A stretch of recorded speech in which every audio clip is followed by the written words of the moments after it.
La parution du livre de Charles Darwin, L'origine des espèces, en 1859, initia le monde à la théorie de l'évolution. En totale opposition au récit biblique de la création, il devint très vite évident que ces deux approches étaient incompatibles. Cependant, la théorie de Darwin connut une immense popularité, et même des théologiens en vinrent à remettre en question le récit de la Genèse. Plusieurs tentèrent de concilier la Bible et la pensée de Darwin. Et si les créationnistes et les évolutionnistes avaient tous deux raison? Et si Dieu n'avait donné que le coup de pouce de départ, laissant le soin à l'évolution de peaufiner son œuvre?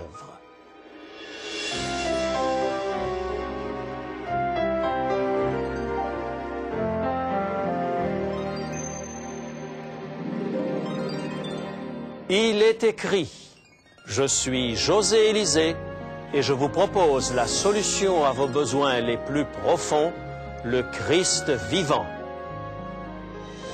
Notre sujet d'aujourd'hui, Dieu croit-il dans l'évolution? En entendant les arguments présentés dans cette bataille opposant créationnistes et évolutionnistes, les gens commençaient à se demander si la Bible était vraiment fiable. L'idée selon laquelle Dieu aurait créé le monde non en 6 jours littéraux, mais sur une période de plusieurs millions d'années, utilisant le processus progressif de l'évolution, paraissait séduisante. La théorie selon laquelle Dieu aurait mis à profit le processus de l'évolution dans sa création est connue sous le nom d'évolution théiste. Il s'agit d'une tentative d'harmoniser ce que dit la Bible avec la théorie de Darwin. Même si dans les milieux scientifiques, le darwinisme a aujourd'hui du plomb dans l'aile, il demeure très populaire dans certains milieux chrétiens. Un très récent sondage réalisé aux États-Unis a révélé que seulement 9% des personnes interrogées croient en une stricte théorie de l'évolution, excluant une quelconque intervention divine. 47% croient au récit de la création tel qu'il est rapporté dans la Bible. Le reste des personnes interrogées disent croire en une sorte de combinaison entre création et évolution. En d'autres mots, près de 44% des Américains croient dans la théorie théiste de l'évolution. Ne désirant adhérer pleinement ni à l'histoire biblique de la création, ni à la théorie de l'évolution des espèces de Darwin, près de la moitié de la population a opté pour un compromis. Quand Ronald Reagan était enfant, sa tante l'emmena chez le cordonnier pour lui faire des chaussures sur mesure. Le cordonnier lui demanda « Veux-tu des chaussures à bout rond ou à bout carré ?» Le petit Ronald ne s'attendait pas à cette question. Embarrassé, il tourna autour du pot. Le cordonnier, qui s'impatientait, finit par lui proposer « Pourquoi ne pas rentrer à la maison et y réfléchir tranquillement? Demain, tu me diras ce que tu auras décidé. » Quelques jours plus tard, le cordonnier aperçut Ronald dans la rue. Il lui demanda s'il avait fait son choix concernant la forme de ses chaussures. Bout rond ou bout carré?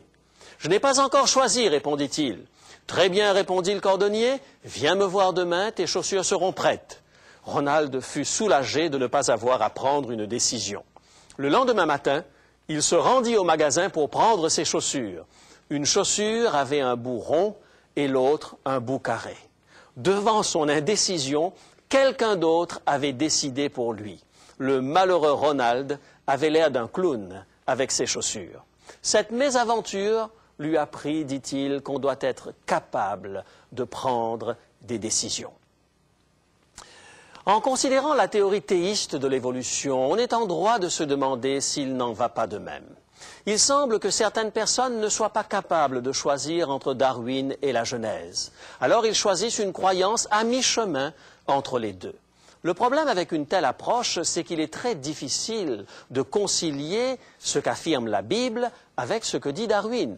Les deux ne peuvent être vrais simultanément.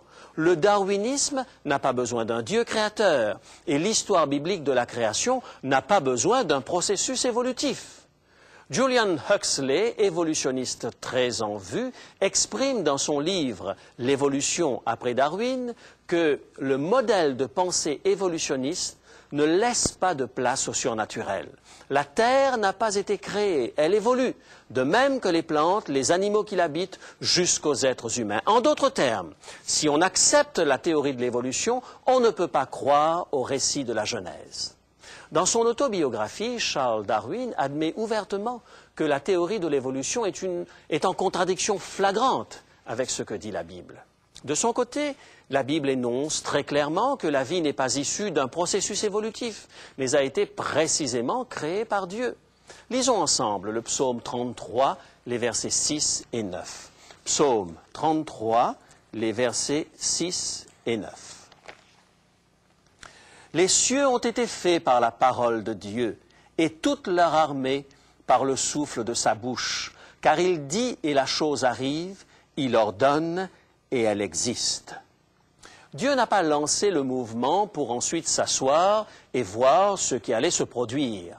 La Bible dit clairement que Dieu parle et la chose vient à l'existence. C'est loin d'être de l'évolution théiste. Et pourtant, quelques 44% des habitants des États-Unis persistent à croire que l'évolution et la Bible peuvent être conciliés. De sérieux problèmes se posent lorsqu'on essaye de faire endosser la théorie de l'évolution par le Dieu créateur, quand on tente de concilier darwinisme et créationnisme. Le premier problème est soulevé par le texte de Romains au chapitre 6 et le verset 23. Romains, chapitre 6 et le verset 23. Car le salaire du péché, c'est la mort, mais le don gratuit de Dieu, c'est la vie éternelle en Jésus-Christ, notre Seigneur. La Bible nous apprend que la mort est une des conséquences du péché. Le péché ne peut exister dans la présence d'un Dieu saint. Donc, lorsque nous péchons, nous nous détachons de Dieu qui est la source de toute vie. Avant qu'Adam et Ève ne pêchent, la mort n'existait pas. À l'origine, nous avons été créés, les animaux et nous, pour vivre éternellement. La théorie selon laquelle Dieu aurait utilisé le processus de l'évolution pour créer progressivement l'espèce humaine sur des millions d'années implique que la mort ait existé bien longtemps avant que les humains ne développent la conscience du bien et du mal et inventent, entre guillemets, le péché. L'évolution repose sur l'affirmation selon laquelle les espèces survivent parce qu'elles s'adaptent avec succès à l'environnement et que celles qui n'arrivent pas à s'adapter meurent tout simplement. Des millions de plantes et d'animaux ont donc dû mourir avant que l'évolution ait suffisamment progressé pour produire l'espèce humaine. Si nous nous disons chrétiens, il nous est impossible d'affirmer que Dieu se soit servi du processus de l'évolution pour créer, parce qu'alors nous aurions payé le salaire du péché avant même d'avoir péché. Nous ferions de Dieu un Dieu injuste et inéquitable. Surtout, cela aurait rendu la mort du Christ sur la croix du Calvaire absolument inutile. En effet, si l'homme a commencé son existence sous une forme très primitive qui va en s'améliorant progressivement, pourquoi le Christ aurait-il eu besoin de venir donner sa vie et payer le salaire du péché à notre place? Il aurait tout gagné à nous laisser évoluer gentiment jusqu'à ce que nous atteignions un état de perfection tel que nous n'aurions même plus besoin d'un sauveur. La croix du Calvaire se dresse en opposition absolue à l'homme singe de l'évolution. Jésus-Christ n'est pas venu donner sa vie pour des singes évolués, mais pour l'homme. Ce n'est pas pour venir en forme de singe qu'il s'est humilié, mais en forme d'homme. La croix nous dit que l'espèce humaine ne va pas en s'améliorant, mais en empirant. Voilà pourquoi nous avons besoin d'être sauvés. La théorie théiste de l'évolution soulève un autre problème. La Bible déclare dans le livre de la Genèse qu'au bout de 6 jours, Dieu a terminé son œuvre créatrice. Nous pouvons le lire dans le livre de la Genèse, au chapitre 1er et au verset 31, et le chapitre 2 et le verset 1er. Dieu vit alors tout ce qu'il avait fait, et voici, cela était très bon. Il y eut un soir et il y eut un matin, ce fut un 6e jour, ainsi furent achevés le ciel, la terre et toute leur armée. Or, la théorie de l'évolution affirme que nous continuons d'évoluer. C'est un processus qui ne s'arrête jamais. Certaines espèces s'éteignent, tandis que d'autres s'adaptent et changent. Si nous essayons de concilier création et évolution, nous nous heurtons à cette affirmation de la Bible, la création fut achevée en 6 jours.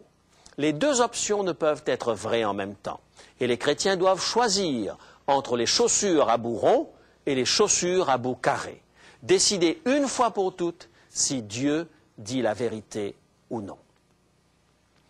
La théorie théiste de l'évolution remet en question la véracité de la parole de Dieu et conduit à des conclusions aberrantes sur la nature de Dieu. Dans la première épître de Jean, au chapitre 1er et au verset 4, la Bible dit que Dieu est amour. Et David, le psalmiste, écrit dans le psaume 103 et le verset 8, « L'Éternel est miséricordieux et compatissant, lent à la colère et riche en bonté. » Du début à la fin, la Bible dresse le portrait d'un Dieu d'amour, miséricordieux et raisonnable. À la fin de chaque jour de la création, Dieu, contemplant ce qu'il avait créé, vit que c'était bon. Si les 6 jours de la création n'étaient qu'une façon symbolique de désigner une très longue période de temps, et que la vie sur la terre ait été, durant toute cette période, une lutte sauvage pour la survie, comme le prétend Darwin, comment un Dieu aimant et compatissant aurait-il pu dire que cela était bon? La théorie théiste de l'évolution ne nous laisse pas d'autre choix que de penser que Dieu est cruel, ce qui est en opposition directe à ce que proclament les auteurs bibliques depuis des milliers d'années. Résumons-nous.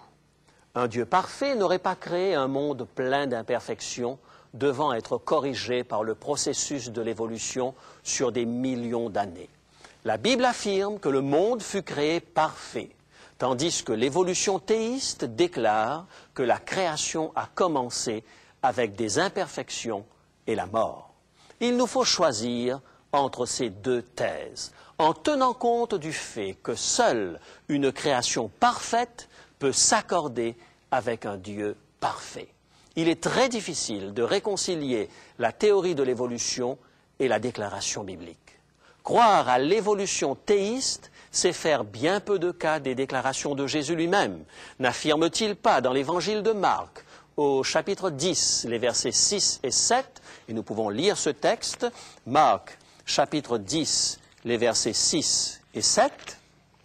« Mais au commencement de la création, Dieu fit l'homme et la femme, c'est pourquoi l'homme quittera son père et sa mère et s'attachera à sa femme. » Jésus dit aux pharisiens que le mariage est une institution qui vient tout droit du Jardin d'Éden.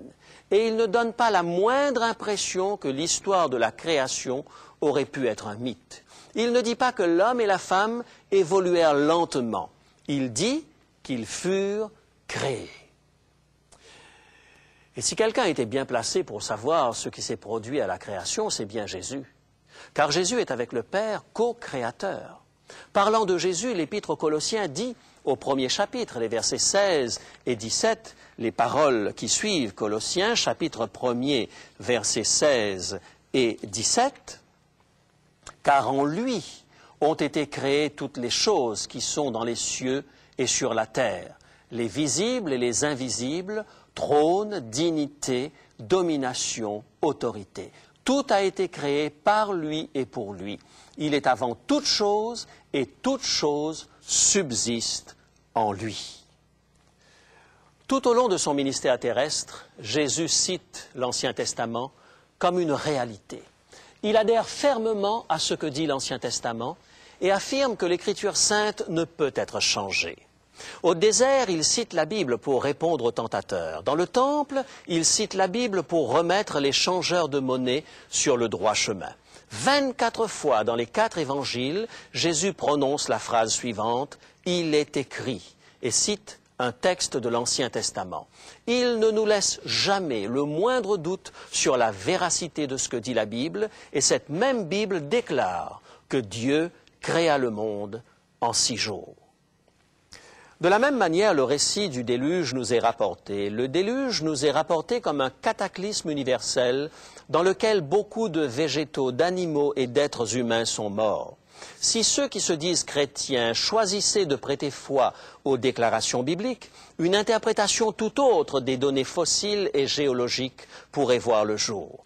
Il n'est pas plus loufoque d'affirmer qu'un déluge universel a frappé notre planète qu'il ne l'est d'affirmer qu'un météorite venu d'ailleurs a mis fin à l'ère des dinosaures. Mais trop de chrétiens qui auraient pu avoir une influence déterminante se sont rangés du côté des bâtisseurs de mythes. Apparemment, Jésus, lui, croit à l'histoire de Noé et du déluge. Écoutez ce qu'il dit au chapitre 24 de l'évangile de Matthieu, les versets 38 et 39. Matthieu, chapitre 24, versets 38 et 39. Car dans les jours qui précédèrent le déluge, les hommes mangeaient et buvaient, se mariaient et mariaient leurs enfants jusqu'au jour où Noé entra dans l'arche. Et ils ne se doutèrent de rien jusqu'à ce que le déluge vînt et les emporta tous. Il en sera de même à l'avènement du Fils de l'homme. Jésus ne parle pas du déluge comme d'un mythe. Les mythes des origines sont truffés de créatures mi-homme, mi-dieu, ou encore mi-homme, mi-animal. Mais Jésus parle de gens ordinaires qui traversent la vie quotidienne jusqu'à ce qu'ils soient tous surpris par le déluge. Ils mangeaient et buvaient, se mariaient et faisaient un peu les mêmes choses que nous faisons vous et moi. Dans l'esprit de Jésus, ce récit est véridique, tout comme celui de la création. Disons-le clairement, si Jésus savait que le récit de la création et du déluge n'était que des mythes, il aurait délibérément trompé les gens. Est-ce que cela cadre avec l'image que la Bible nous donne de Jésus? La Bible dit qu'il n'y avait rien de faux dans sa bouche, qu'il était sans péché, que Jésus disait toujours la vérité. Si Jésus ne savait pas très bien ce qu'il disait, nous sommes en droit de remettre en doute sa qualité de Fils de Dieu et l'affirmation biblique selon laquelle il était l'agent principal de la création. Ainsi, la seule conclusion qui s'accommode de la foi consiste à croire que Jésus considérait l'histoire de la création comme étant vraie. Et si Jésus y croyait, ceux qui se disent chrétiens aujourd'hui devraient y croire aussi. Remarquez ce que dit l'auteur de l'Épître aux Hébreux par rapport aux croyances de l'Église primitive. Au chapitre 11, les versets 1 à 3. Hébreux, chapitre 11, les versets 1 à 3. Or, la foi est une ferme assurance des choses qu'on espère, une démonstration de celles qu'on ne voit pas. Pour l'avoir possédée, les anciens ont obtenu un témoignage favorable. C'est par la foi que nous reconnaissons que le monde a été formé par la parole de Dieu, en sorte que ce que l'on voit n'a pas été fait de choses visibles. L'Église primitive acceptait par la foi que Dieu avait créé le monde à partir du néant. Les partisans de l'évolution théiste semblent considérer les premiers croyants comme des simplets qui adhéraient à cette théorie parce que c'était la seule théorie disponible à leur époque. Mais la Bible nous montre que les premiers croyants n'étaient pas idiots du tout. L'apôtre Paul a écrit des choses très profondes que les théologiens modernes ont encore du mal à cerner. Et l'une des choses qu'on découvre dans les Écritures est que les premiers croyants avaient énormément réfléchi à l'idée d'une création divine à partir de rien. La Bible nous dit qu'ils ont choisi d'y croire par la foi. Ils devaient bien y croire par la foi puisqu'ils ne pouvaient pas retourner en arrière et observer ce qui s'était passé. Nous non plus, nous ne pouvons pas expliquer aujourd'hui comment Dieu s'y est pris pour créer le monde à partir de rien. Simplement parce que nous ne pouvons pas revenir des milliers d'années en arrière pour l'observer. Les évolutionnistes ne sont pas mieux lotis que les créationnistes. Eux non plus ne peuvent retourner des millions d'années en arrière pour tester la théorie du Big Bang. L'évolution ou la création ne sont acceptables qu'avec une certaine dose de foi, pour ne pas dire une dose certaine de foi. Une prophétie stupéfiante de la deuxième épître de Pierre nous donne un indice sur la raison pour laquelle les gens doutent du récit de la création. On la trouve dans la deuxième lettre de Pierre, au chapitre 3, les versets 3 et 4. 2 Pierre, chapitre 3, les versets 3 et 4. Dans les derniers jours, il viendra des moqueurs avec leurs railleries, marchant selon leur propre convoitise, et disant « Où est la promesse de son avènement?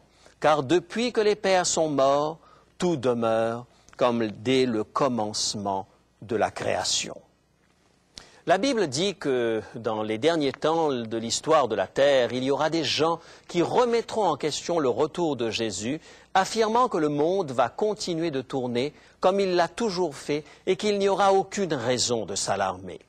Pierre explique comment ils arrivent à cette conclusion dans les versets 5 à 7. 2 Pierre, chapitre 3, versets 5 à 7. Ils veulent ignorer en effet que des cieux existèrent autrefois par la parole de Dieu, de même qu'une terre tirée de l'eau est formée au moyen de l'eau, et que par ces choses le monde d'alors périt, submergé par l'eau. Tandis que, par la même parole, les cieux et la terre d'à présent sont gardés et réservés pour le feu, pour le jour du jugement et de la ruine des hommes impies. Pierre dit ici que lorsqu'un chrétien remet en question la véracité du récit de la création et du déluge, qu'il considère ces récits comme des mythes, il lui est plus facile de croire que la seconde venue du Christ est aussi un mythe. Le scepticisme ambiant ne fait que confirmer la prophétie de Pierre, selon laquelle la surprise de tous ces gens, lorsque Jésus reviendra, sera très grande. Bien des chrétiens ont volontiers abandonné leur foi en un Dieu créateur pour une pseudo-preuve scientifique. Trop de chrétiens ont troqué leur foi en un Dieu créateur contre une théorie à bon marché. Ceux qui choisissent par la foi de croire en ce que la Bible dit verront leur foi richement récompensée. Jésus demeure pour toujours notre Sauveur et notre Créateur, le Tout-Puissant. Père Céleste, notre Dieu créateur, nous nous inclinons devant la grandeur de ta face et nous reconnaissons ta sagesse dans toute la création. Nous venons à toi et te demandons de régner sur nos cœurs et nos vies. Recrée en nous l'image parfaite de la création, afin que lorsque tu reviendras, tu nous introduises dans la vie éternelle pour vivre en ta présence pendant l'éternité. Au nom de Jésus, nous te prions. Amen.